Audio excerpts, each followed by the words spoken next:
Okay, hi everyone. Don't make fun of me. I know I look tired. I've been grading your papers all day. I started at 10:30 and I just finished everything a little bit ago. So it took me a long time. I can't guarantee I'll always give you as much feedback as I did on this paper, but I wanted everyone to get a taste of what I was doing.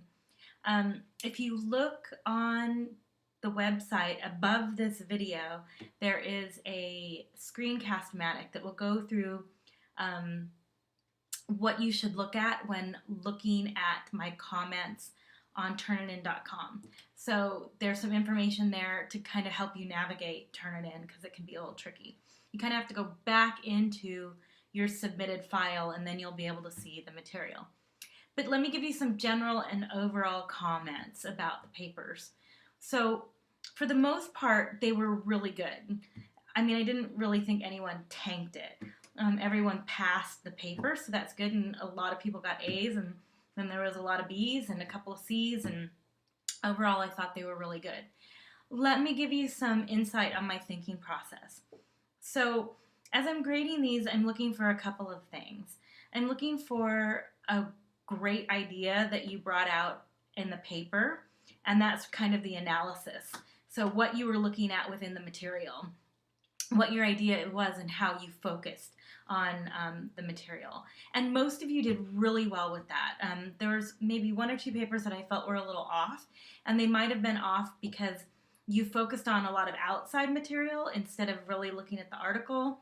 And in these cases, these are like little mini papers that are actually asking us to focus into our readings. So sometimes if you're using a lot of outside stuff, it can muddy the focus of the paper. So as far as content goes, I'm looking at the analysis. And for the most part, many of you did great. There was some people that did really well. There were some people who did really well with cohesion. So integrating the idea or the argument that you're going to make or the analysis that you're going to deal with and supporting evidence from the article and using that evidence as support. So you moved really well cohesively. You set up an idea. You used evidence from the article to support it. And the integration between the two was really done well. Some of you didn't do so well with that. And these little mini papers are short, so they're kind of hard. But at the same time, that means your writing has to be really cohesive and clear. So you've got to set up the idea that you want to address in the early part of your paper, and then you've got to move through those ideas and get your supporting evidence in there pretty clearly. Some of you did that well, and really well, and I was really excited about that. And then others of you did some things that are kind of no-nos when it comes to writing. Things like not starting your paragraph with your main idea, starting it with a quote, or ending a paragraph with a quote. It's called quoting and running.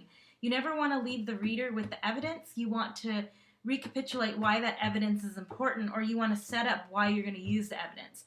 I teach this in English 130, like thinking about crime drama, right? So I always use the example of Castle because it's one of my favorite crime shows. Or if you think of things like some of the legal shows where they're trying to convict CSI, they're trying to convict a murderer.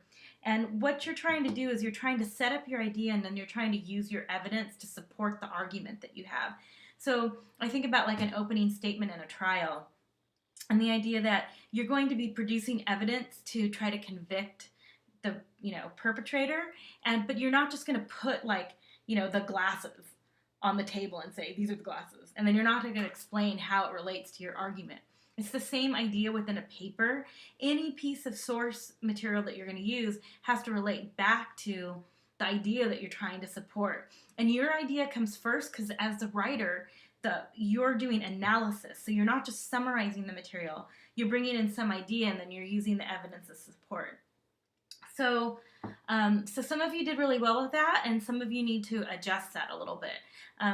And if you do that kind of writing style in all of your classes, you'll probably do well, unless you're doing an ed class where they want you to do a lot of paraphrasing, which I'm not a big fan of, but then I have a degree in English and education, and it's a little bit different of the processes. But we can talk about that. Let's talk about MLA style. So Some of you did great with your MLA. Nobody was fabulous. Nobody got a perfect score. Some of you did really well.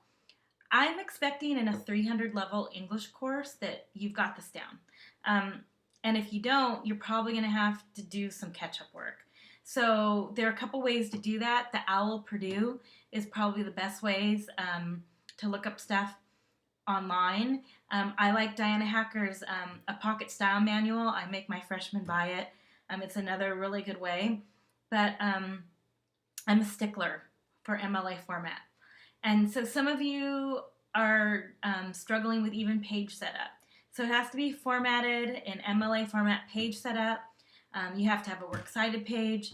Your works cited entries have to be correct. And that's tricky. They're hard. But at this level, I'm expecting that attention to detail, and it really needs to be there. A couple people did a weird mishmash of MLA and APA. I'm not really adverse to APA on certain levels. I know them both really well. But you got to pick one, you got to stick with it. And I've actually asked for MLA. So you can't do weird in-between things. And I prefer that you worked with MLA format. That's a hardship for you, you could contact me and we could have a discussion about it. But I'm really non-negotiable on this, especially if you're going to be teaching writing. You need to know what the rules are and you need to follow them. And that's part of being able to say that you're an academic. And it took me a long time to figure it out too, so I used to keep my handbook open with me or the OWL open with me. I never quoted anything unless I looked it up to make sure that I got it right. So those are some areas that are probably going to need to get cleaned up. And I was pretty nice about it this time, and I gave people, I looked at it from like, how was the class doing? Was it average within the class? But as we move on into the future, if you make mistakes, it's going to be below average every time. So if you have questions about that, really use a handbook, look at the OWL, and or come by and see me in office hours about that. There's little rules that have to be followed with that, and I hope that this will help you to feel confident when you turn in a paper.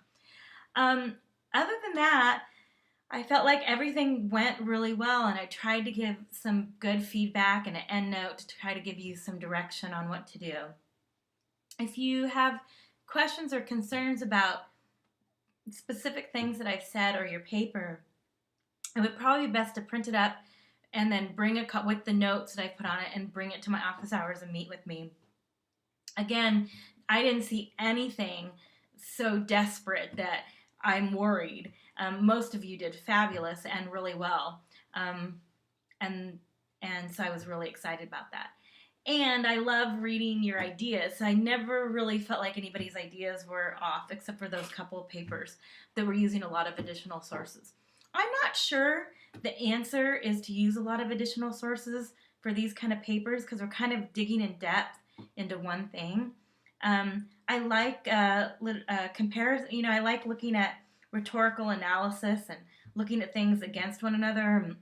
Analysis papers are really interesting about who's saying what and using other evidence to support it. I'm just not really sure that we need to do that with these papers. But I don't think it would hurt necessarily if you had a source in there, another source occasionally. So just be aware of that. Those are my thoughts. All in all, again, I thought everyone did a really good job. I hope you're doing well. I'll look at week 2 probably next weekend. Again, I probably won't do as many of notes. I'll probably do more with the rubric, and I'll put in a couple things. I won't be making copious MLA notes anymore. You'll just have to ask me or come see me or read your handbook first, which is what I prefer if you have any specific questions about MLA and in-text citations and works cited entries. Okay, you guys, again, love it, loving the class, loving what you're writing about, and loving reading it. It was really fun to read your responses, and I'm really looking forward to Jenny Nelson's work next week. Hope you're doing well. Have a great night.